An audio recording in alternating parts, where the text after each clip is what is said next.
अपना इज्जत बचाना चाहते हैं, मैं अपने टीममेट्स को बोलूंगा कि यहाँ पे आइए 2 मिनट के लिए, क्योंकि मैं थोड़ा सा गला सूख रहा है, क्योंकि आज थोड़ा सा ज्यादा इमोशनल हो गया हूँ मैं। बोलिए बोलिए भैया। मन्नू भाई अगर अपना इज्जत बचाना चाहते हैं तो जल्दी से री एग्जाम की घोषणा कर दे, क्योंकि अभी तक सिर्फ छात्र उठा है। जिस दिन पूरा छात्र के माँ बाप अगर उठ गए ना, उनको खदेड़ के गुजरात तक पहुंचा देंगे। अभी अभी सिर्फ छात्र ही उठा है, उसके माता पिता का दर्द अभी है ना, अभी बचा हुआ है। जिस दिन वो उठ गए ना, गुजरात तक खदेड़ देंगे उनको। इसलिए अपना इज्जत बचा के वो अनाउंस कर दे। और नीतीश कुमार जी से हम ये कहना चाहते हैं कि आपके बच्चे यहाँ दर्द में रो रहे हैं और उसके माता पिता को आप कन्विंस करने के लिए यात्रा कर रहे हैं। आपका यात्रा पूरा का पूरा असफल होगा। वो माता पिता जिसके पास आप जा रहे हैं वोट मांगने के लिए, उसको समझाने के लिए, वो नहीं चलेगा, क्योंकि उसके बच्चे यहाँ दुख में है। तो इसीलिए नीतीश कुमार जी से विनती है कि आप जल्दी से हम लोग का विनती सुन लीजिए, नहीं तो आपकी यात्रा है ना। बोले इज्जत बचाओ। अरे भैया मैं पूछता हूँ मनु प्रभार, अब इज्जत बचा भी है क्या? ये भैया आपका इज्जत है कहाँ?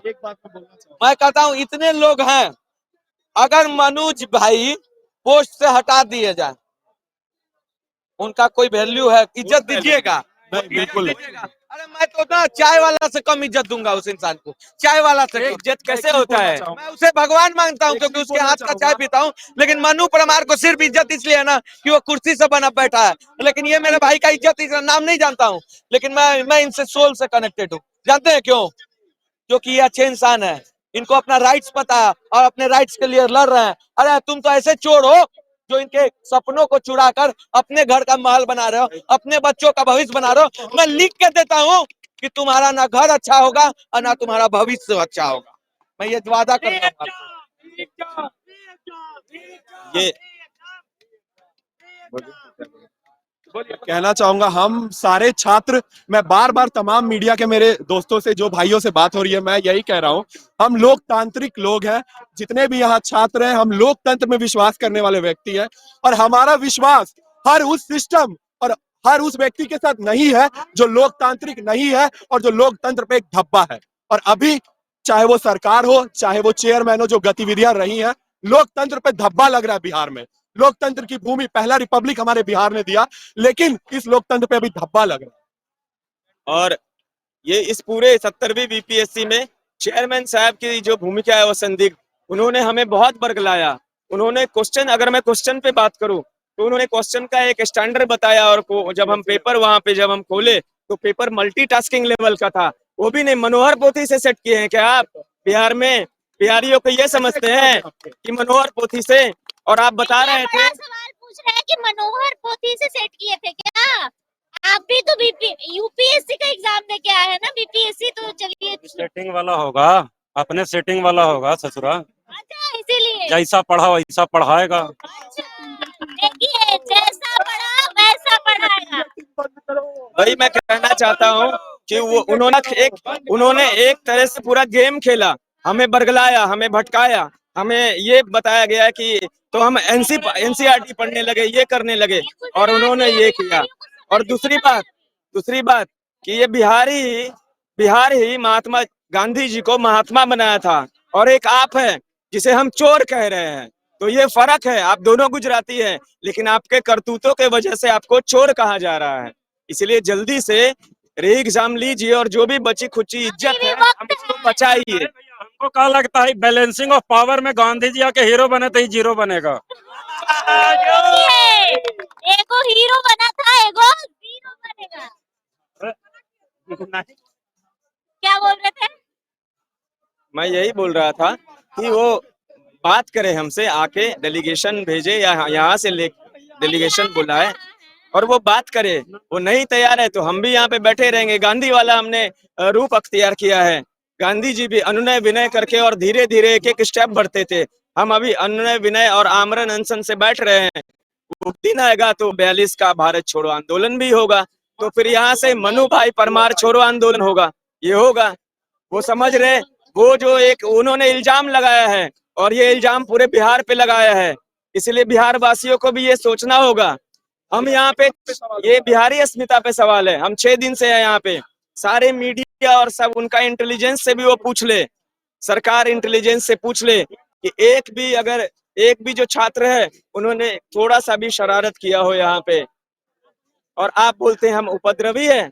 हम आज भी संयमित है, हमारी संयम की परीक्षा ना ले। आप, आपसे हाथ जोड़ के विनती है, आप री एग्जाम कराए। और सरकार से एक मैं हाथ जोड़ के विनती करना चाहता हूँ कि जो 70वीं बीपीएससी का री एग्जाम होगा वो मनु भाई परमार के चेयरमैनशिप में नहीं होगा।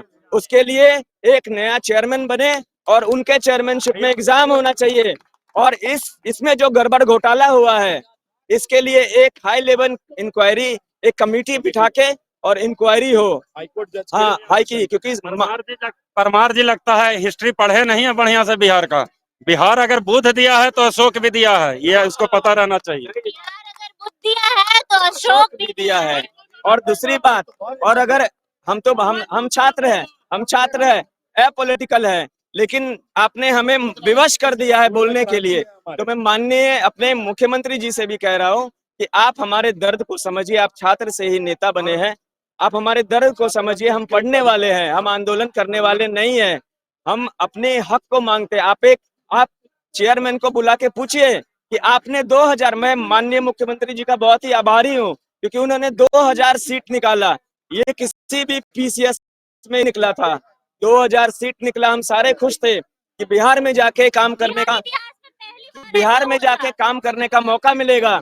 लेकिन आपके चेयरमैन ने ये सारा गड़बड़ झाला कर दिया। तो माननीय मुख्यमंत्री जी, चेयरमैन को बुलाइए और उससे पूछिए कि तुमने किया क्या है कि सारे छात्र हैं पटना के गर्दनी बाग में, ये आप पूछिए।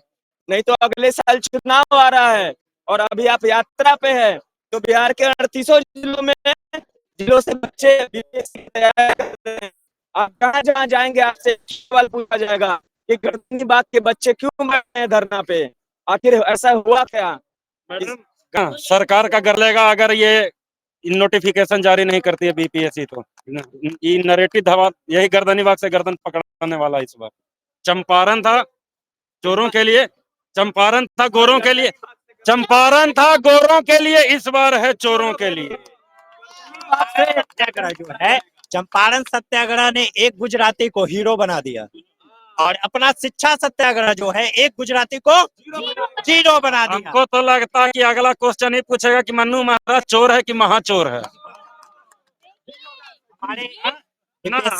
आंसर होगा डकैत। देखिए मनु भाई, आपको क्या क्या ये छात्र बोल रहे हैं जो कल तक आपकी इज्जत कर दे, आज वही आपको हीरो से जीरो बना रहे हैं। सोचिए, अभी भी वक्त है, अपना फैसला बदल लीजिए, नहीं तो ये छात्र जो कह रहे हैं वो करके जल्द से जल्द दिखा देंगे। अच्छा, मनु भाई परमार जी, हमारे माननीय चेयरमैन मनु भाई परमार जी से मैं निवेदन करूंगा, चलो मान लिया हम उपद्रवी है, हमारे इस भाई कर आ करके दिखाइए इनको उपद्रवी आप बोल रहे। कैसे आप उपद्रवी कर रहे हैं? यदि हम उपद्रवी होते, हम सीरियस होते तो हम यहाँ क्यों आते अपने राइट्स के लड़ने के लिए? अब उनको कौन बताएगा हमको अपना राइट्स पता है? मनु भाई ऐसे लोगों को अनसीरियस है, देखिए कैसे ये गलत है, लोगों को समझ में नहीं आता, उनको क्या ही पता है। हम हमारी राइट से हम लड़ने के लिए आए, उनको पता कह रहा है उपद्रवी है, हम नॉन सीरियस है। कैसे नॉन सीरियस है भाई? नॉन सीरियस की परिभाषा हाँ पता, आके ले लेना क्वेश्चन।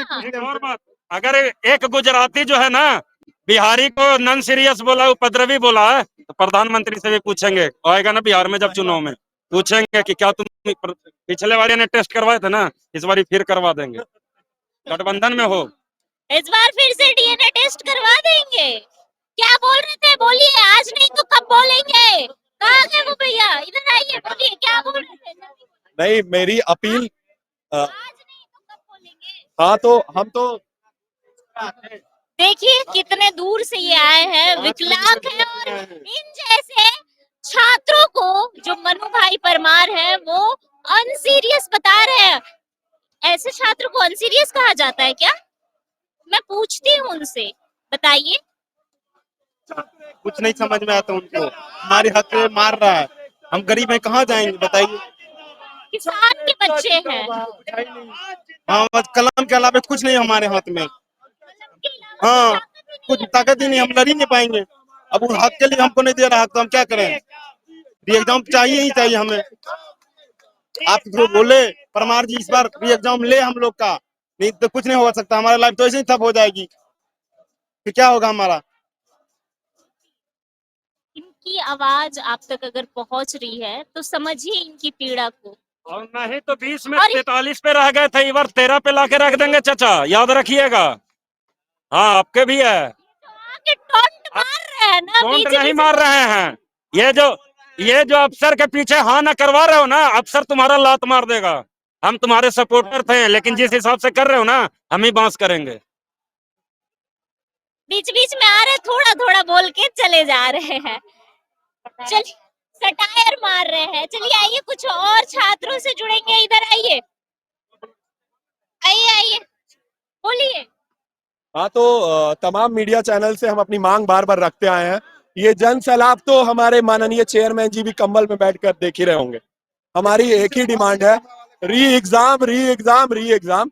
फिर से जो लोग अवगत नहीं है मैं उन्हें अवगत करा दूं। 70वीं बीपीएससी पीटी में जो प्रॉब्लम्स हुई बापू सभागार में, नहीं आपसे पूछ रहे हैं, मास्टर साहब हैं, छात्र का जो है ना दर्द समझते हैं, वो दिख नहीं रहे हैं। भाई दिखेंगे बहुत जल्दी, सारे मास्टर दिखेंगे आपको। मास्टर की बात कर रहे हैं, समझ रहे हैं, सब समझ रहे पहले हैं। वाले समझ रहे हैं, क्योंकि हमसे वो है, उनसे हम नहीं है। इस भ्रम में वो ना रहे, इस भ्रम में वो ना रहे। छात्र अपने अधिकारों को लेकर बहुत ही ज्यादा सजग है। 70वीं बीपीएससी पीटी परीक्षा में बापू सभागार में जो अनियमितताएं हुई, उसके जिम्मेदार ये छात्र बिल्कुल भी नहीं है। आप वहां कह रहे हैं हम री एग्जाम कराएंगे, पहली बात तो वो एक सेंटर है नहीं, वो बहुत सारे सेंटर 20 से 23 सेंटर के बराबर है। सही बात है। तो कहां से नॉर्मलाइजेशन अगर नहीं करते हैं तो इससे बड़ा तो कोई अन्याय हो ही नहीं सकता है। 66वीं बीपीएससी पीटी में जो हुआ, एक सेंटर पर री एग्जाम, वहां से 0 सिलेक्शन हुआ। जो लोग ये सोच के बैठे हैं 4 तारीख को मेरा एग्जाम होगा और मेरा पीटी होने वाला है, उन्हें मैं फिर से बता देता हूँ, वहां 0 सिलेक्शन हुआ था। तो आप भी अपने अधिकारों को लेकर के हमारे बीच आ जाइए। आपकी लड़ाई भी हम ही लड़ रहे हैं। यहाँ कई लोग हैं जिनके काफी अच्छे नंबर आ रहे हैं, लेकिन असली खेल तब होगा जब आंसर की आएगी। असली खेल तब होगा जब पीटी का रिजल्ट आएगा। असली खेल तब होगा जब मेंस का रिजल्ट आएगा। अभी आप नहीं हो हमारे बीच, कल को आप हमारे बीच आओगे, लेकिन याद रखना आपके साथ देने के लिए कोई नहीं होगा। या हम सब एक साथ बैठे हुए, हमारे भाई अनशन पे बैठे हुए हैं, कईयों की तबीयत खराब हुई, इमरजेंसी में हॉस्पिटल में भर्ती है। मैं पूछना चाहूंगा, क्या ये सरकार की जिम्मेदारी नहीं थी कि एक मेडिकल टीम रखे? कल को अगर इन्हें कुछ हो जाता है तो इसकी जवाबदेही कौन देगा? सीधे सीधे मैं बोलूंगा, इसके जिम्मेदार चेयरमैन ही होंगे। उन्होंने हमसे संवाद बंद कर दिया हुआ है। संवैधानिक पद पे बैठे हुए संविधान की अवहेलना कर रहे हैं। 26 सवाल जो है कि आपको एरर आ रहे हैं, आंसर की आने दीजिए। अगर नहीं हुआ कैंसिल, अगर होना ही है कैंसिल तो होगा ही। अगर ये मन्नू भाई परमार अपने जिद पे अड़ गया ना, तो 26 सवाल जो है कि आपको ना गलते जो है कि आपको आएंगे, और उस आंसर की के बाद सबका स्कोर जो है कि आपको कहाँ जाएगा वो आप लोग भी समझ रहे हैं। तो जो लोग रजाई में बैठ के ट्वीट कर रहे हैं ना और मैसेज कर रहे हैं, उससे कुछ नहीं होने वाला है। ग्राउंड पे उतरिए, एक बार दिखाइए अभी जो है कि आपको, देखिए कितने लोग जो है कि हुजूमों की संख्या में जो है कि अभी आपके यहाँ पे होंगे। इसलिए जो भूल में है वो भूल में मत रहिए। 4 तारीख वाले का भी जो है कि आपको क्वेश्चन क्या रहेगा वो आपको भी नहीं पता है, वो तो 4 को ही पता चलेगा क्या रहने वाला है। उससे पहले जो है कि हम लोग इसका जो है ना समाप्त जो है कि कर देंगे। फिर से उनको री एग्जाम जो है कि आपको लेना ही पड़ेगा, दूसरा कोई ऑप्शन नहीं है, न सरकार के पास न जो है कि मन्नू भाई के पास। दोनों का दोनों जो है कि खत्म है। री एग्जाम कराना होगा तो कराना होगा, हर हाल में कराना ही होगा, है ना। दूसरा